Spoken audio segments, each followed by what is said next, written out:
Mas se você não quer que o Oreshnik bata, então não interfira conosco, nem da Ucrânia, Polónia, Lituânia ou Letônia. Vamos resolver as questões como seres humanos. O último ditador da Europa, Alexander Lukashenko, caiu em uma armadilha perfeita montada por um pequeno país báltico com uma população de menos de 3 milhões. Nenhum tiro foi disparado, nenhum tanque cruzou a fronteira. Mas Lukashenko foi atingido em seu ponto mais vulnerável, sua base de legitimidade, seus sonhos de perpetuar sua dinastia e preservar seu legado. A investigação iniciada pelo Tribunal Penal Internacional em 12 de março de 2026 destruiu os sonhos de Lukashenko de permanecer um líder legítimo, perpetuar sua dinastia e preservar seu legado de uma só vez. Por anos, Lukashenko, que se via acima da lei e da humanidade e governava seu país com mão de ferro, acreditava ser intocável. Mas a justiça veio da Lituânia, com quem ele estava envolvido em uma verdadeira guerra de nervos há meses. Agora, o reduto mais leal de Vladimir Putin no Ocidente está prestes a ser colocado em xeque por esta pequena nação báltica. Isso não foi um movimento feito em uma única noite. Foi a erupção final da raiva acumulada e da paciência esgotada da Lituânia que vinha se acumulando há meses. A partir do final de 2025, Lukashenko transformou a Lituânia em um verdadeiro playground. O regime bielorrusso enviou centenas de enormes balões de hélio para o espaço aéreo lituano sob o pretexto de contrabando de cigarros. Esses chamados balões meteorológicos forçaram o aeroporto de Vilnius a fechar pelo menos 20 vezes em apenas 3 meses. Mais de 350 voos foram cancelados e 50 mil passageiros ficaram retidos. Depois que a primeira-ministra da Lituânia, Ingrida Šimonytė, caracterizou essa situação como um ataque híbrido ameaçando a segurança nacional, a paciência começou a se esgotar. E dizemos que nenhum ataque híbrido será tolerado aqui, e tomaremos todas as medidas mais rigorosas para parar tais ataques. Os balões eram apenas uma parte desta guerra suja. Lukashenko reacendeu a tática de migração armada que vinha perseguindo desde 2021 como um ato de vingança. Migrantes trazidos do Oriente Médio e da Ásia foram organizados pelo Estado e conduzidos em direção às fronteiras da Lituânia e da Polônia. Pessoas foram deixadas para morrer no frio, nas florestas e nos pântanos, simplesmente para testar a segurança de fronteira de um único país da OTAN. Isso não foi suficiente.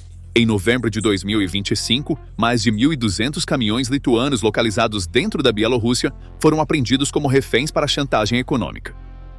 Os veículos comerciais de um país estavam sendo usados como moeda de troca diplomática, e o túnel de infiltração subterrâneo descoberto na fronteira polonesa, escavado para o contrabando de migrantes, era a evidência mais concreta de quão organizada e patrocinada pelo Estado essa guerra híbrida era. No meio deste processo marcado pela abertura e fechamento de passagens de fronteira, drones sobrevoando e até discussões sobre a demolição de pontes, a Lituânia percebeu que Lukashenko não era apenas um contrabandista, mas um provocador testando as fronteiras da OTAN. E para parar isso, algo muito mais destrutivo do que armas convencionais teve que ser colocado na mesa. Foi nesse ponto que a Lituânia fez aquele movimento decisivo e colocou em ação o dossiê que havia preparado em 30 de setembro de 2024. A Bielorrússia não é um estado parte do Tribunal Penal Internacional. Então, em teoria, parecia impossível que Lukashenko fosse julgado em Haia, e era exatamente nesse escudo que ele confiava. No entanto, a Lituânia jogou a carta dos crimes transnacionais. A lógica era impecável. Lukashenko não é membro do Tribunal Penal Internacional. No entanto, os milhares de membros da oposição que ele deportou à força durante os protestos de 2020 e que continua a ameaçar mesmo no exílio, estavam vivendo em solo lituano, que atualmente é um Estado membro do Tribunal Penal Internacional. Em outras palavras, o crime havia cruzado para o território lituano. O gabinete do procurador do Tribunal Penal Internacional aceitou essa estratégia indireta. Classificou a perseguição política e as deportações cometidas desde o dia 1º de maio de 2020 como crimes contra a humanidade e iniciou uma investigação. Isso marca um ponto de virada na história do direito internacional. O TPI abriu uma investigação contra o líder de um Estado não membro por crimes que se espalham para o território de um Estado membro. Este precedente perfurou um buraco no escudo de imunidade para todo ditador mundial. Sentindo o laço apertar ao seu redor, Lukashenko, em uma mistura de pânico e arrogância, começou a falar a única língua que conhecia, a das armas.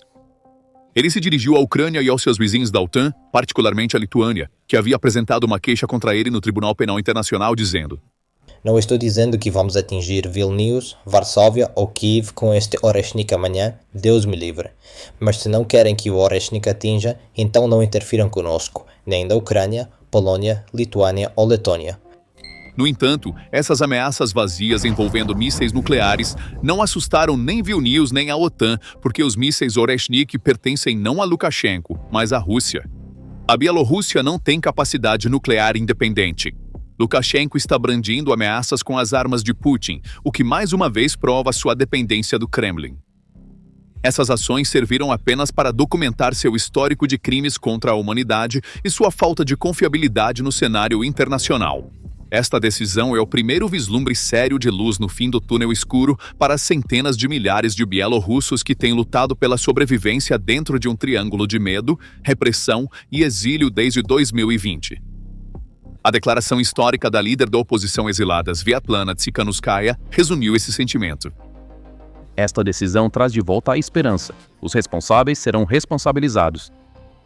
Por outro lado, no entanto, para o regime de Lukashenko, este desenvolvimento é o presságio mais claro da tempestade no horizonte.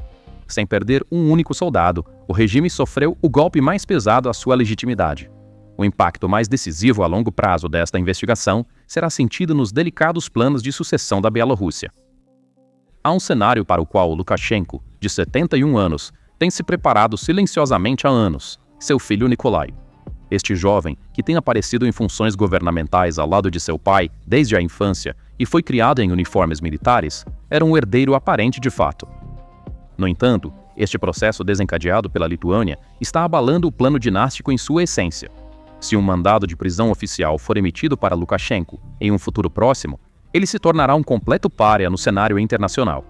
Além disso, qualquer um que busque ocupar seu lugar se tornará o herdeiro direto do mesmo isolamento internacional e riscos legais.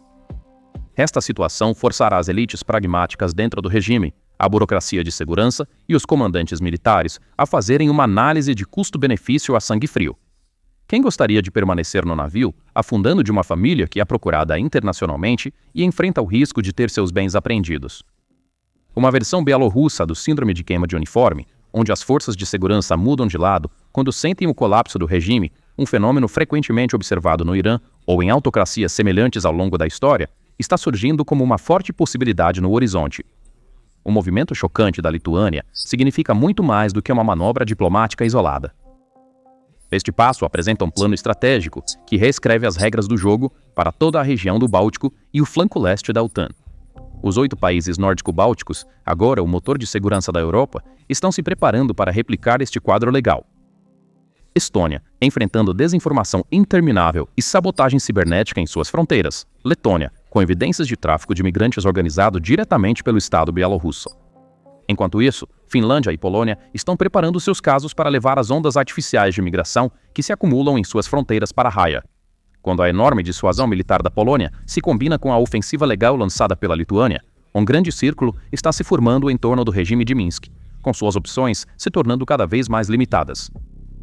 Os tremores secundários deste terremoto estão sendo sentidos não apenas nas ruas de Minsk, mas diretamente nos corredores acarpetados de vermelho do Kremlin. Esta investigação está criando uma incerteza significativa no bastião mais estratégico da Rússia no Ocidente. Rússia e Bielorrússia estão profundamente entrelaçadas economicamente, militarmente e politicamente através do Acordo do Estado da União. Quando a cadeira de Lukashenko foi abalada em 2020, foi o próprio Vladimir Putin quem estendeu bilhões de dólares em empréstimos e enviou forças policiais para suprimir os protestos massivos. Além disso, durante a invasão da Ucrânia, que começou em fevereiro de 2022, o território bielorrusso serviu como a base logística mais crítica e plataforma de lançamento para o avanço do exército russo sobre Kiev. O envolvimento de Lukashenko no cerco da lei internacional significa efetivamente que essa cumplicidade também será levada a julgamento. Esta é precisamente a razão estratégica por trás da rápida e entusiástica acolhida do ministro das Relações Exteriores da Ucrânia, Andriy Sybiha, a esta decisão judicial. Essa decisão sinaliza que o apoio logístico e político de Lukashenko à guerra na Ucrânia não ficará impune. Para Putin, que já está lidando com sanções, a transformação de seu aliado mais importante na fronteira em um potencial fugitivo internacional significa um novo e massivo fronte de crise que deve ser gerido. Então, o Kremlin pode responder a este cerco legal? O arsenal diplomático e político da Rússia inclui um manual padrão para tais situações. O primeiro passo esperado pode ser rejeitar veementemente a jurisdição e legitimidade do TPI. A mídia estatal russa e os canais diplomáticos intensificarão uma campanha para rotular este tribunal como um fantoche político do Ocidente, Washington e da OTAN.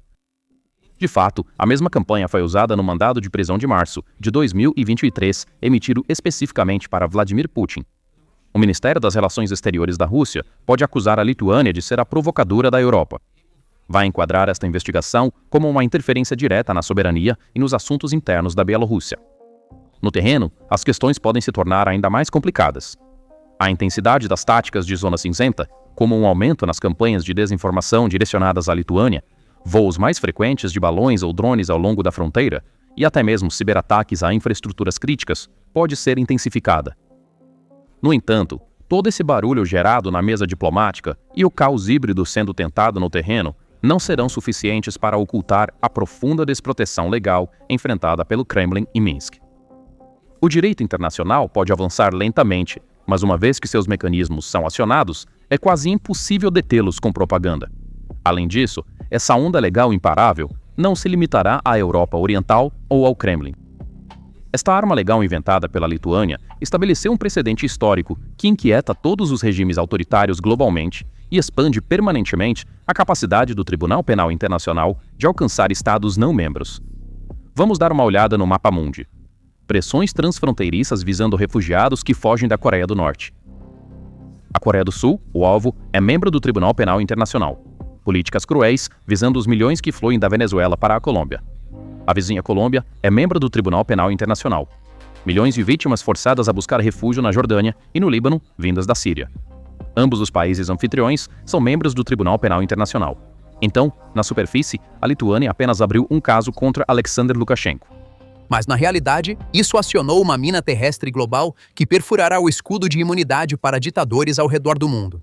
Putin e Lukashenko podem descartar esse desenvolvimento como apenas mais uma conspiração ocidental e rugir diante das câmeras. Mas tenha certeza de que, neste momento, assessores jurídicos em Pequim, Pyongyang, Caracas e outras capitais autoritárias estão analisando a portas fechadas e com frieza a possibilidade de este perigoso corredor aberto pela Lituânia se expandir para seus próprios países.